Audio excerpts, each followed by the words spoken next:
The Sandstorm stripped the skin from her hands. A Lakota chief wrapped them in soft hide. The hide was still warm from the elk when I cut it. That is what I remember first.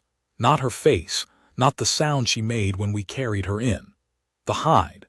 I had dressed that buck 3 days before and left the skin to soften near the fire, and when Running Deer brought her through the door flap and I saw her hands, I went straight to it without thinking.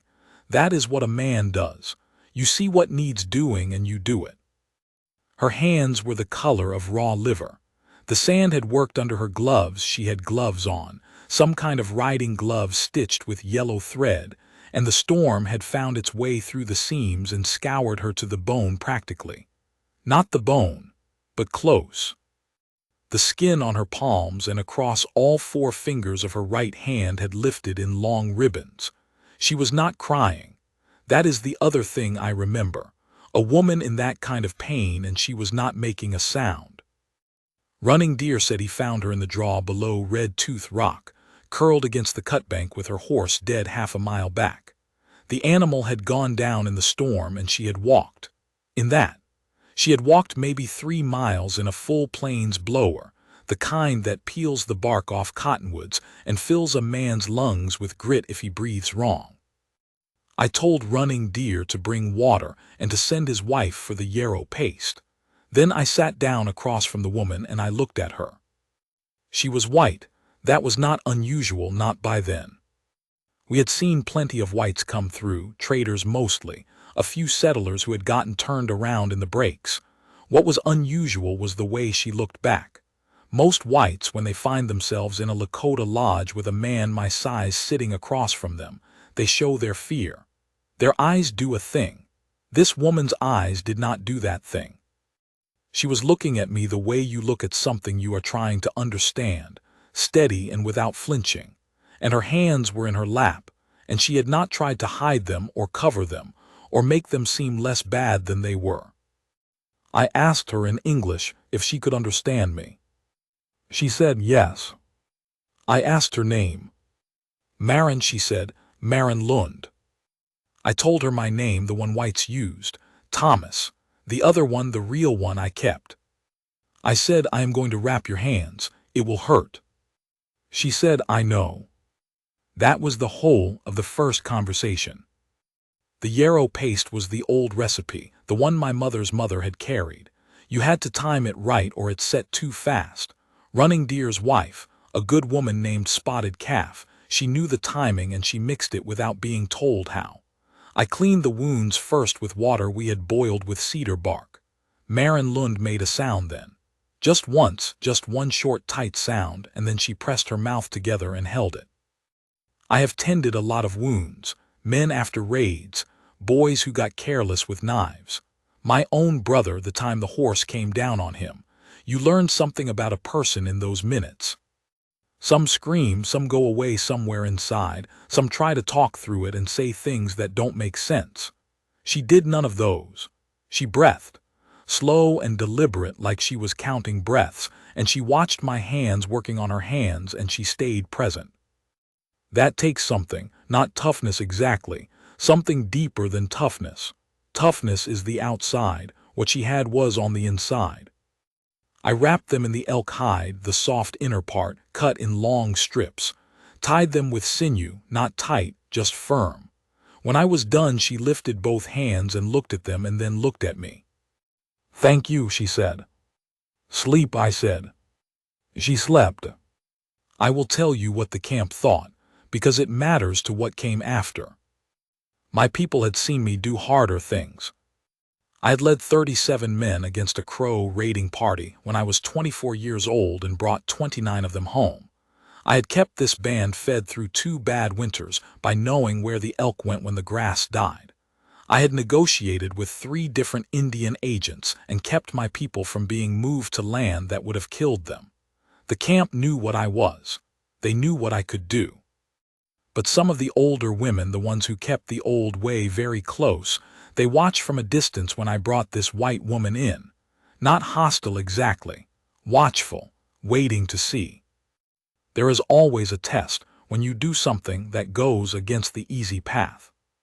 The easy path would have been to leave her in the draw and send word to whatever settlement she came from that there was a dead woman below Red Tooth Rock. Nobody would have thought less of me. These were not easy times between my people and the whites, and nobody would have questioned it. I do not do the easy thing when the right thing is clear. She was a person, she was alive, I brought her in. That is not complicated, but I understood that some would make it complicated. She was with us 11 days. On the 3rd day, she came out of the lodge and sat in the sun. Her hands were wrapped and she held them carefully, up and away from everything, and she sat with her back against the lodge, and she watched the camp do what a camp does in the afternoon, children running, dogs following children, 2 women working a hide stretched on poles, the smell of the cook fire and dried meat.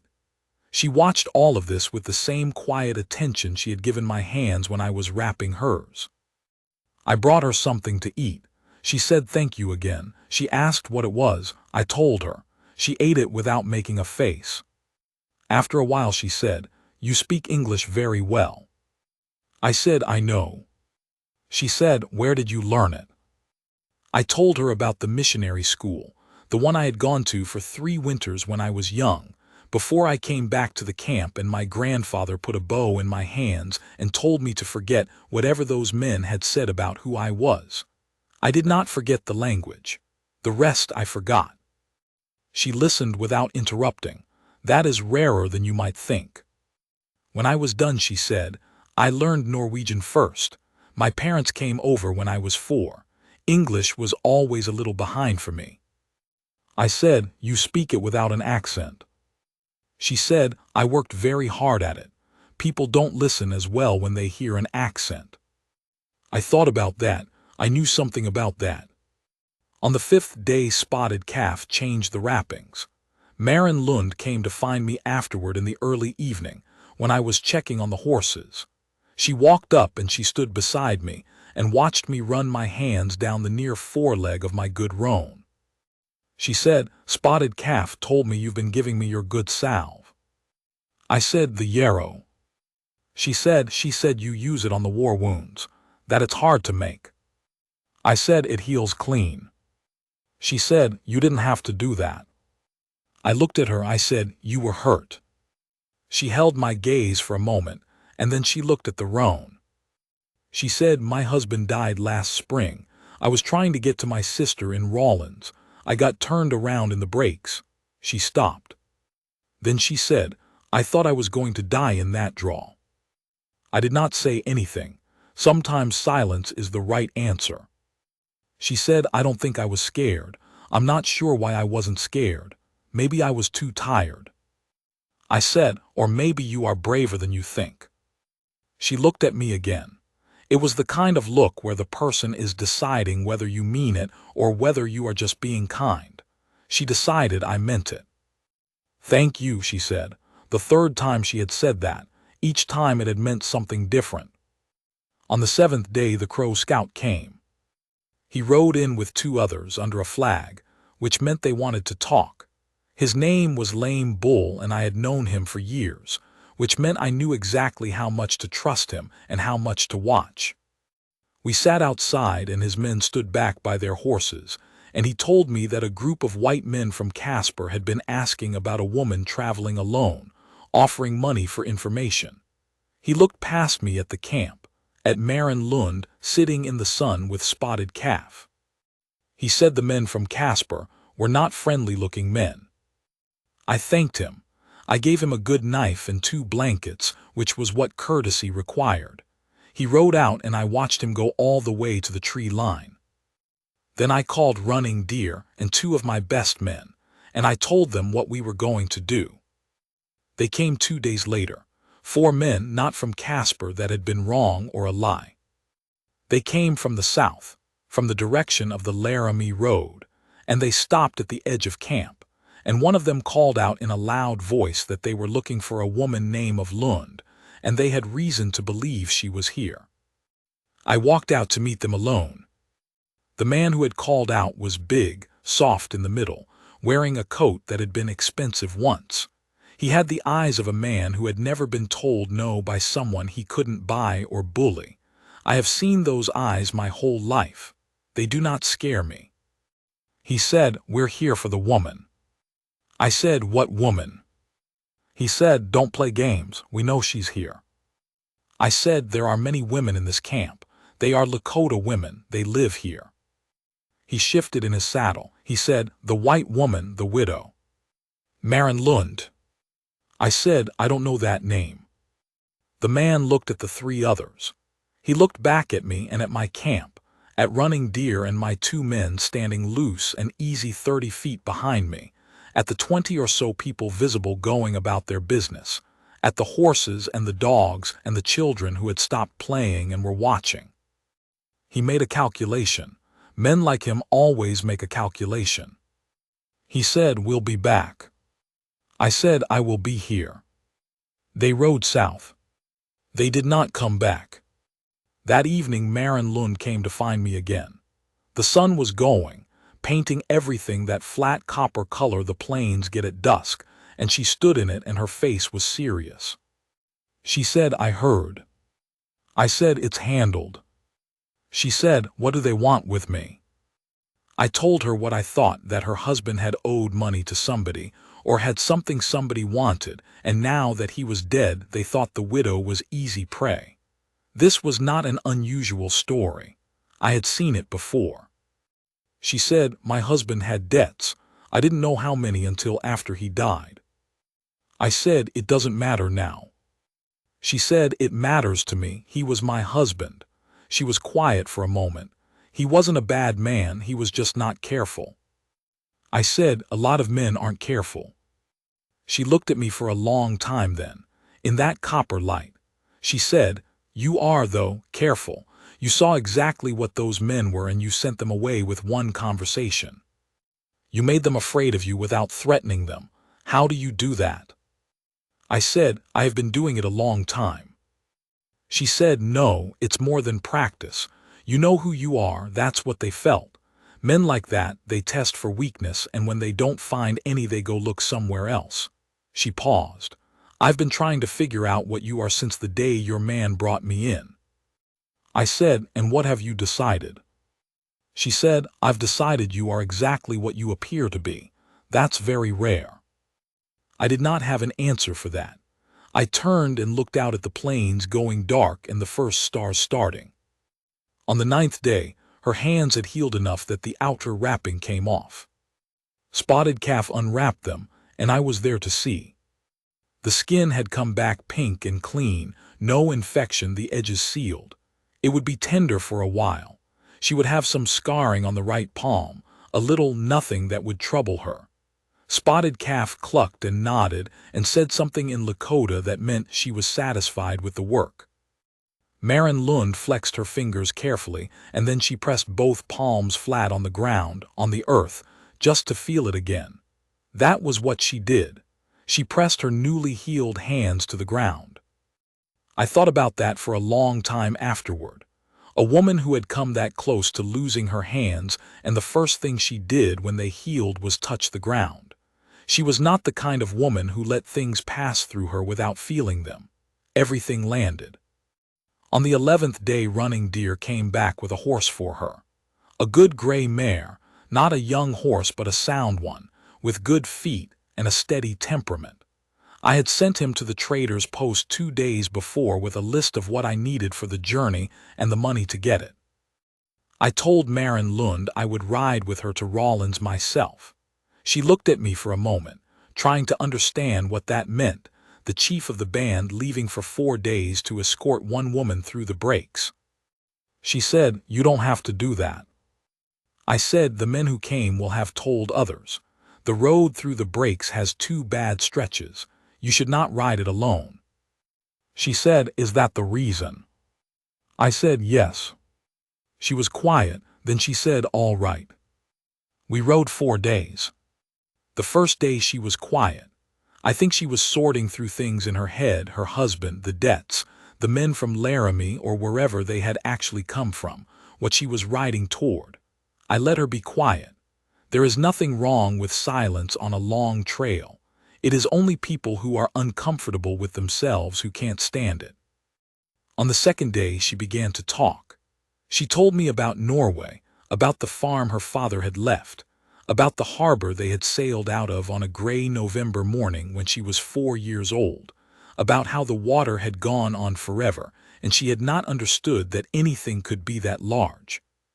She told me about learning English in the town in Minnesota where they settled, about the schoolmaster who had been impatient with accents, about the effort it had taken to smooth her speech until no one could hear where she came from. I told her about the winter my grandfather had taken me up on the ridge and pointed south and said, "Everything you can see from here we know." The way he said it was not like boasting. It was like a fact of the world.